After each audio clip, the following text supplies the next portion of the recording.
Assalamualaikum warahmatullahi wabarakatuh. Jumpa lagi bersama saya Upi Asmaradana dalam program Upiso. Upiso tayang di kanal YouTube Upiso, Kabar Video, dan jaringan Kabar Grup Indonesia Network. Upiso program berbagi kisah, berbagi inspirasi, dan berbagi kebaikan. Pemirsa Upiso, saat ini tim Upiso berada di kampung halaman seorang tokoh dari Toraja, Sulawesi Selatan, di Kinali namanya. Dan pada kesempatan ini kita akan berbincang dengan salah seorang tokoh Toraja yang bernama Bapak Theophilus Alorerung, atau yang kerap dipanggil sebagai Bung Theo. Nah, orangnya sudah ada di samping kanan saya. Selamat pagi Bung Theo. Selamat pagi, Assalamualaikum warahmatullahi wabarakatuh. Apa kabar? Sehat-sehat? Sehat. Ya, puji Tuhan. Di masa Covid semua harus sehat Pak ya? Masa Covid harus sehat dan imun harus kuat. Itu imun harus kuat. Bung Theo, makasih sudah meluangkan waktu berbincang bersama tim Upiso. Makasih. Nah, pemirsa Upiso, Bung Theo ini adalah orang yang dikenal sebagai penggagas dari ikon baru Toraja sebenarnya, yaitu kalau Anda datang ke Tanah Toraja mengunjungi wisatanya, maka salah satu tempat yang Anda harus datangi adalah Buntu Burake. Nah, Bung Theo inilah penggagas dari patung itu yang cukup terkenal. Nah, Bung Theo, saya ingin tahu dulu kenapa dipanggil Bung Theo? Karena Bung Theo ini termasuk salah seorang senior, salah seorang pamong senior, tapi selalu dipanggil Bung Theo.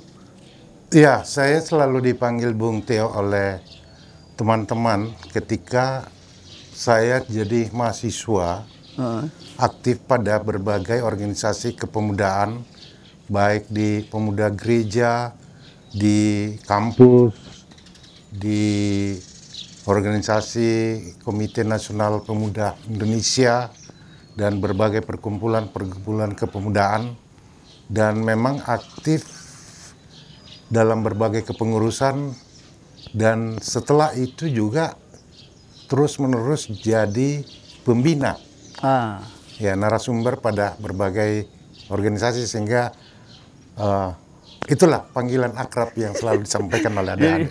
Selalu panggil Bung Theo. Ya, jadi sampai hari ini. Sampai hari ini. Nah, apa resep hidup seorang Bung Theo sehingga kelihatan lebih muda, awet muda terus? Ya, resepnya harus selalu hidup bersyukur, hidup berbahagia, dan selalu hidup menjadikan orang bagian daripada kehidupan kita, bagian dari keberhasilan kita. Sehingga apapun masalah yang kita hadapi dapat kita selesaikan melalui dialog dan komunikasi dengan orang lain. Karena tidak ada di antara kita yang bisa menanggung sendiri permasalahan, harus mencari solusi-solusi bersama dengan orang lain. Jadi orang lain harus menjadi bagian dari kita. Nah, jadi itu salah satu resep hidupnya, sehingga kemudian kelihatan tetap awet muda, beraktivitas seperti biasa, dan kemudian menjadikan Bung Theo itu dekat dengan masyarakat. Ya, karena hampir hidup saya selalu sepi kalau saya hanya sendiri. Jadi hidup sepi kalau sendiri ya. Hidup sepi kalau sendiri, dan selalu saya berprinsip setiap perjumpaan dengan orang pasti ada sesuatu inspirasi, ada suatu pengetahuan bertambah di kita. Karena kita tidak pernah lengkap, orang lain lah lebih lengkap dari kita, dan kita harus mencuri. Nah, jadi pemirsa jadi salah satu resep hidupnya Bung Theo ini adalah bertemu banyak orang, selalu bertemu banyak orang, karena di situ banyak inspirasi. Ya. Nah, Bung Theo di dalam kehidupan sehari-harinya, kan Bung Theo ini seorang sebenarnya pamong, mantan bupati lagi kan, dan kemudian dalam kehidupan sosialnya itu Bung Theo dikenal mengakar di Toraja. Itu apa, gimana caranya sehingga Bung Theo itu bisa menjalani itu dengan tidak ada perubahan sama sekali, baik sebagai pejabat maupun sebagai rakyat biasa? Ya, karena memang saya lahirnya dari rakyat. Semasa kecil saya di daerah ini, di daerah Rembon ini, daerah Kinali ini, mulai dari SD sampai SMP, saya ada di tengah-tengah masyarakat. Jadi saya lahir, jadi masa kecil saya lalui dengan jadi gembala, jadi beranjak agak masuk di SD sudah mulai belajar bertani, Iya. ya bekerja apa saja yang memang menjadi pekerjaan masyarakat pada saat itu, dan ya hampir semua aktivitas-aktivitas masyarakat pada masa itu kan selalu ada kehadiran-kehadiran kita di situ. Nah, kemudian orang tua saya memang adalah orang yang memang tidak pernah berhenti dengan masyarakat. Jadi itu juga yang membawa kita lebih empati kepada setiap orang yang bersama-sama dengan kita, yang ada di sekitar kita. Itu yang membawa kami sekeluarga itu selalu dekat dengan masyarakat. Kayak seperti di tempat inilah, ini adalah tempat pertemuan masyarakat di waktu-waktu senggang. Kita berbagi, masyarakat datang meminta petunjuk, dapat berdiskusi kalau ada masalah-masalah yang terjadi, sehingga dengan demikian dari kecil memang kita sudah akrab dengan kehidupan bermasyarakat. Ya, dan itu yang kemudian membuat Bunteo ini dikenal sangat dekat dengan masyarakatnya. Iya. Nyaris tidak ada jarak antara Bunteo dengan orang-orang, apalagi di kampung halamannya sendiri kan. Iya. Nah, filosofi saya itu, jabatan itu adalah karunia. Dan jabatan itu bukan sesuatu yang memang harus dimiliki secara terus-menerus. Ya. Jadi siapapun kita pasti akan kembali ke habitat semula. Ya. Kembali ke habitat semula, sehingga jangan pernah ditinggalkan habitat semula itu. Oh, jadi menarik ini. Jadi pemirsa-pemirsa, kalau jadi pejabat jangan pernah melupakan asal-usulnya. Asal-usul kita. Karena kita akan kembali nanti menjadi bukan siapa-siapa. Bukan siapa-siapa, ya. Menarik. Dan pemirsa Upiso, ada satu hal yang mungkin pemirsa Upiso tidak tahu. Saya juga baru tahu ini selama di Toraja. Ternyata Bunteo ini tidak punya rumah.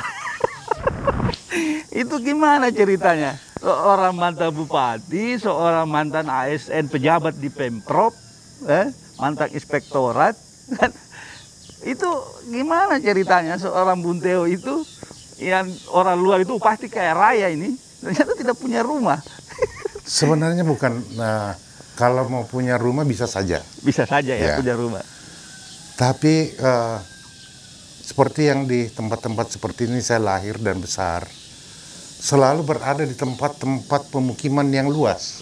Nah, saya ketika di Makassar masuk jadi pegawai negeri, ya bisanya kan tipe 36. Ya. Akhirnya saya berpikir, ya tunggulah, mungkin bisa dapat tipe 54, tipe 74. Ternyata pendapatan kita tidak mampu mengimbangi kenaikan dari harga rumah. Sehingga ini yang selalu menjadi kapan, dan ya tetap saya punya cita-cita. Ya, tetap saya punya cita-cita karena ya kebetulan anak saya satu, masa sih tidak punya rumah? Tidak punya rumah, paling tidak rumah kayu saya bisa buatkan untuk. Jadi pemirsa Upiso ini, Bunteo ini selalu ada di Pondok Mertua Indah. Ya, di Pondok Mertua Indah atau di rumah orang tua di sini. Jadi rumahnya hanya di sini dan di rumah mertua. Nah, ini kan menarik, seorang pejabat, mantan pejabat yang kemudian akhirnya sampai sekarang tidak memiliki rumah. Mungkin ini rekor ini, satu-satunya mantan pejabat yang sampai sekarang tidak punya rumah. Nah, Pak Bunteo, tentu di dalam aktivitas kesehariannya, bahkan selama perjalanan karirnya, baik itu sebagai ASN maupun sebagai pejabat atau sebagai rakyat biasa, apa sih yang menjadi ciri khas seorang Bunteo? Lihat, ciri khas saya adalah selalu greget di dalam menghadapi setiap sesuatu yang memang harus kita lakukan dan selesaikan, canangkan. Satu contoh, ketika saya jadi Sekretaris Inspektorat Provinsi Sulawesi Selatan, diharuskan dan diputuskan di seluruh Indonesia pegawai inspektorat itu harus menjadi tenaga fungsional, auditor. Nah, di Indonesia ini hampir sulit orang jadi tenaga fungsional, mau struktural semua. Itu ciri khas ASN. Akhirnya saya berdiskusi dengan Pak Andi Mualim almarhum. Tidak bisa tidak, harus kita selesaikan ini. Kamilah yang pertama di Sulawesi Selatan memfungsionalkan seluruh jajaran inspektorat dari provinsi sampai dengan kabupaten. Dengan cara kita kosongkan jabatan struktural, masukkan semua dulu jabatan fungsional, sehingga inspektorat itu kita harapkan akan menjadi sebuah lokomotif di dalam melakukan perubahan-perubahan di dalam mengeliminir berbagai pelanggaran-pelanggaran di tingkat ASN yang ada. Yang kedua adalah selalu saya menjadikan setiap orang yang saya temani bekerja itu adalah bagian dari kesuksesan saya. Ya, karena tidak mungkin hanya kita yang bisa menyelesaikan satu persoalan. Kalau kita berada dalam satu institusi, sistem itu yang harus kita jalankan secara konsisten. Bukan kita harus jadi pejabat yang otoriter, tetapi harus taat kepada sistem yang telah disepakati secara bersama. Itu yang menjadi bagian-bagian daripada cara hidup saya. Jadi itulah yang kemudian membuat seorang Bung Theo hingga saat ini kemudian dari berbagai level masyarakat dan kehidupan, bahkan di pemerintah itu nyaris tidak ada perubahan. Bung Theo dari jadi inspektorat, jadi bupati, bahkan sekarang menjadi rakyat biasa, tetap tidak ada yang berubah. Tetap Bung Theo yang merakyat dan menjadi sumber dari bagaimana bisa memberi inspirasi. Pemirsa Opiso, kita akan kembali setelah pesan-pesan berikut ini.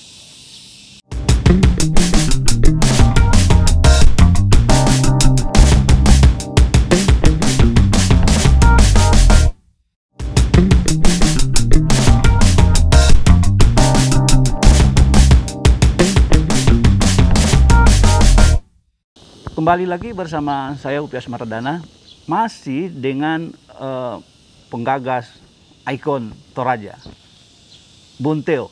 Nah, Bung Theo, boleh dikata jejak karir, jejak rekam seorang Bung Theo di Sulawesi Selatan, khususnya di Toraja itu kan sebagai tokoh yang menjadi inspirasi anak-anak muda, khususnya anak-anak muda milenial. Nah, mungkin kita ingin tahu sebenarnya bagaimana perjalanan hidup seorang Bung Theo. Mungkin bisa Bung Theo ceritakan lahir dan kemudian sampai sekarang. Silakan Bung Theo. Iya, masa kecil saya diawali di desa ini. Desa Kinanti? Iya, di Kinali, di Rembon. Dan saya lahir pada saat masa pergolakan. DITII, persis 2 bulan saya lahir, dan saya harus dibawa oleh orang tua saya di pohon-pohon bambu untuk bersembunyi. Dan dari kisah itu akhirnya saya hidup di masa kecil saya ada di sini dari kecil, seperti yang saya katakan tadi, hampir seluruh kegiatan-kegiatan anak-anak pada saat itu kami ikuti, walaupun waktu itu orang tua kami jadi guru sehingga kami memang betul-betul dididik bagaimana hidup menjadi bagian daripada setiap kegiatan anak-anak yang ada di kampung ini. Sekolah kami itu kita harus berjalan 2 km setiap hari dari rumah, dan ya kadang-kadang memang kita diperhadapkan pada kehidupan yang keras. Kehidupan yang keras di mana masa paceklik berganti dengan masa panen dan lain-lain sebagainya, dan memaksa kita memang baru SD sudah harus ikut bekerja di sawah, bekerja di kebun, mengambil air dan lain-lain sebagainya. Sehingga itu yang menempah kita, dan tidak pernah berpikir suatu saat saya akan menjadi pamong praja, suatu saat akan menjadi bupati, nggak pernah terpikir. Tetapi kita jalani hidup ditempah oleh orang tua kami, yang kebetulan guru, kemudian juga terakhir menjadi ketua DPRD Kabupaten Tanah Toraja. Kami memang ditempa dalam eh, pola bagaimana melayani masyarakat dan menjadi bagian daripada masyarakat itu, bagaimana menjadi pamong dan bagaimana menjadi politisi. Dan Itu Bung Teo, sorry saya potong. Artinya orang tuanya kan dari keluarga guru. ya. Ada nilai-nilai kehidupan yang diwariskan orang tua ke Bung Teo gitu. Nah, apa warisan terbesar, legasi terbesar orang tuanya Bung Teo ke Bung Teo, sehingga kemudian itu sekarang menjadi semacam panduan hidupnya seorang Bung Teo?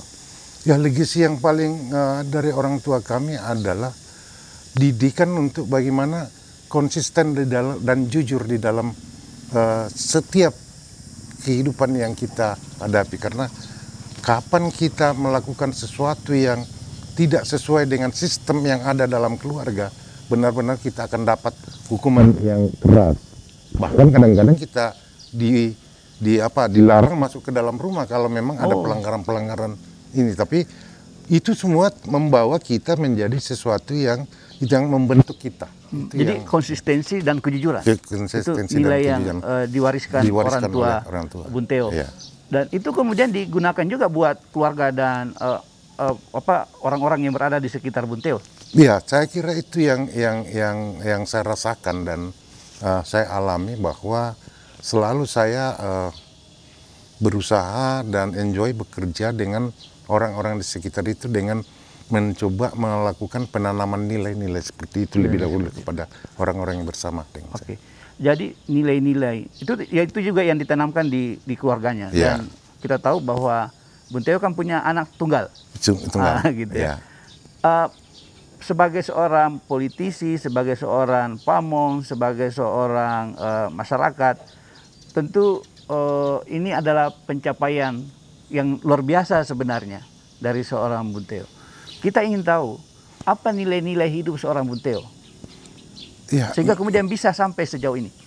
Nilai hidup saya adalah selalu saya menjadi bahagian daripada sebuah komunitas, sebuah tempat yang saya hadapi, dan saya menjadi bagian daripada nilai bagi masyarakat itu. Berarti harus mengambil tanggung jawab penuh di dalam setiap kebersamaan saya di organisasi. Saya harus benar-benar menjadi orang yang berguna di organisasi itu. Masuk juga jadi pamong, ya harus menjadi pamong yang benar. Harus ada punya manfaat di dalam organisasi itu. Dan saya datang di Toraja ini jadi bupati, ya tentu saya tidak mau sia-siakan. Dan itulah ketika saya menggagas patung di Burake, Pango-Pango, semua orang mencibir. Semua orang mencelah saya dan orang semua mengatakan hal yang mustahil, bupati bodoh, bupati gila, apa segala macam. Tetapi saya gigih. Saya tidak akan pernah mundur dari cara-cara berpikir yang seperti katak dalam tempurung. Ya, tugas saya datang, saya harus merubah cara berpikir masyarakat yang ada di Toraja ini, bahwa alam di Toraja ini luar biasa, Tuhan sudah berikan kepada kita. Harus kita kelola dan manfaatkan sebagai rasa syukur kita dengan membuat sesuatu terobosan-terobosan. Nah, puji Tuhan bahwa patung itu setelah selesai, persisnya kita resmikan itu tanggal 15 September 2015, 14 hari menjelang saya berhenti. Semua orang terbelalak matanya dan semua orang menjadikan patung itu sebagai ikon mereka, mau di latar belakang foto apa segala macam. Bahkan hampir semua lagi orang mengklaim mereka lah yang membuat patung itu. Tapi saya katakan tidak apa-apa. Yang penting bahwa nilai dan spirit yang ada daripada itu, bahwa di Toraja ini banyak hal yang bisa kita gagas. Itu yang mesti kita perebutkan. Itu yang harus kita. Dan Bung Teo nggak masalah ya, nggak dikenang juga nggak apa-apa. Nggak masalah. Tapi yang pasti pemirsa Opiso, inilah orang penggagas dan penyelesaiannya itu sampai tuntas Bung Teo. Jadi patung Burake yang ketika teman-teman milenial datang ke Toraja, berpose di sana, foto-foto di sana. Nah, inilah sebenarnya orang yang dibalik patung Boracay itu.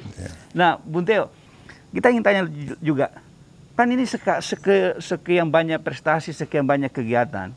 Mungkin pemirsa Upiso ingin tahu, apa sih mimpi Bung Theo yang sampai saat ini belum kesampaian dan ingin dicapai?